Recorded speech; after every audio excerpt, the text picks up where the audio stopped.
Yeah, hello everyone. So my name is Alamalosi Ps Peau Ta'aseu, and this is my wife Paulele Ta'aseu, and we are serving at Hosanna Logan City Church as one of the associate pastors. What does discipleship mean to you? Well, discipleship, I think it's the key and the core understanding about a relationship with our Lord. Knowing that who is the boss in the relationship and what is our standpoint in that relationship. You know, based on the key scripture of our training, Luke 9:23, where it says that if you want to follow Jesus, so there are some key elements over there that will teach us about that knowledge, is that first, denying yourself, which means that you have to live a life of submission, and take up your cross, which means that you are no longer your own, and then you will be able to follow him with your heart. So fail to understand and to acknowledge those key ingredients in the beginning, then you find your walk with the Lord not only difficult, but and also that finding it very hard to enjoy your relationship with him. Discipleship means a lot to me in so many different ways. It's my saying yes to the Lord. It's surrendering my life to him. It's not like when I feel like it, but every day of my life. It's allowing Jesus to change me from inside out of my life as well. How did church life change after the mandate of disciples of Jesus for generations? The discipleship training that we had, and we're still going on at the moment, that changed a lot of lives in our church family, especially people that they've been doing those training. I'm talking that about myself. I witnessed that in my life as well. I've been Christian for a long time, and I always longing to know how to study the Bible and how to remember things. Yes, I can study the Bible, pen it down, but still I want to know more of how. But when the discipleship cross came along, that's changed the whole picture in me of how to see deeply in the ways of the Lord that trying to teach us. When I look at the discipleship cross, there's so many verses and the meanings in the four corners of the cross. And the main scriptures is Luke 9:23. It says, whoever wants to be my disciples, you must deny yourself, take up your cross daily, and follow me. In the center of that cross is Jesus in there. And in John 15 verse 5 it says, I am the vine, you are the branches. If a man remains in me and I in him, he will bear much fruit, and apart from him, we can do nothing. In the top of the cross, it says, John 15:7, it says, if you remain in me and my words remain in you, ask whatever you wish, and he will be given to us. So for me, looking at those scriptures, meditate on it, and that's where the whole picture of the Lord that's trying to speak into me. It's so amazing. If you experience that and you know exactly where I'm coming from, that's where changes my life.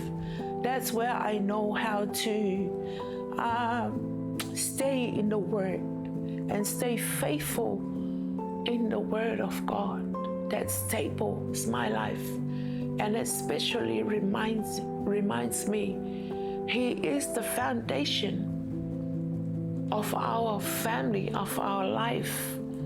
It's Jesus be the center. Sorry. Son, can you repeat the question again, please? So how did church life change after the mandate of disciples of Jesus for generations? Oh, for sure it does. For sure it really changed the dynamic of the way that we do things. And you guys are the result of those changes. You know, people are now realizing that they are more than just church people, that they are more than just converts.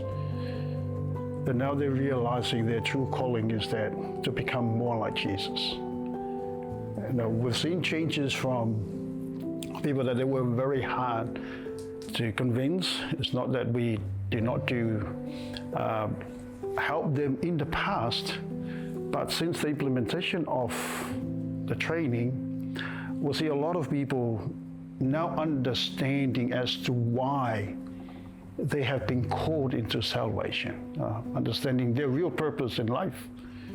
As some of you know, a lot of you are now into studying the Word in the next level. You want to do diploma. So the young people, for the very first time since the start of the church, I hear them quoting scriptures after scriptures after scriptures. Now their hearts has really been converted from being worldly people to become spiritual people. It doesn't make them perfect people, even though the perfection of Christ has covered them. But the understanding and the transformation and the way they see things is now in a different lens. And I can vouch for that. Because I was there now, 2009, we moved over. It was a struggle.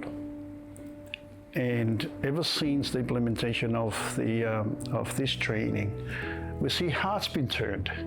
You know, not only that people are getting softer towards the Lord, but now they are pursuing something that is bigger and greater than them, and which is the answer to prayer, because that was always the prayer of our leader, Pastor Manvia and Ruta, is to see people becoming more and more like Jesus. Yeah, we witnessed that a lot in our church. The changes in the life of people that they've been doing the training. We witness like it's not only the changing in their spiritual life, but the actions and the word they speak, and their whole being, it's been transformed by this training. And that is, were there seasons where faithfulness mattered more than momentum? Well, it surely is. The beginning of the church, it was never about a movement. It was never about hype. It was never about the momentum. It was always faithfulness. There are times I can reflect back where some of our members are just babies, and the struggle was real to try to get the church on the go. With the little number of people that we have, but faithfulness was there, commitment was there, loyalty was there, and hard work was there for sure. So the fundamental of our church was never based on the hype that we will only move when we see things changes, when we see miracles, when we see this and that. It was always a faithful walk, one step at a time with the Lord leading us. Yes, we've seen, I wish that you guys were there in the beginning to see that transformation of the church right now. Even now that the church is growing, it will never be based on the growth. It will always be the faithfulness of God to the hard work of the people and the commitment and the loyalty of their members, not only to the leaders, but also to Jesus. That's right. Well, it is a blessing to be at this position at the moment for 20 years of God's grace over our church.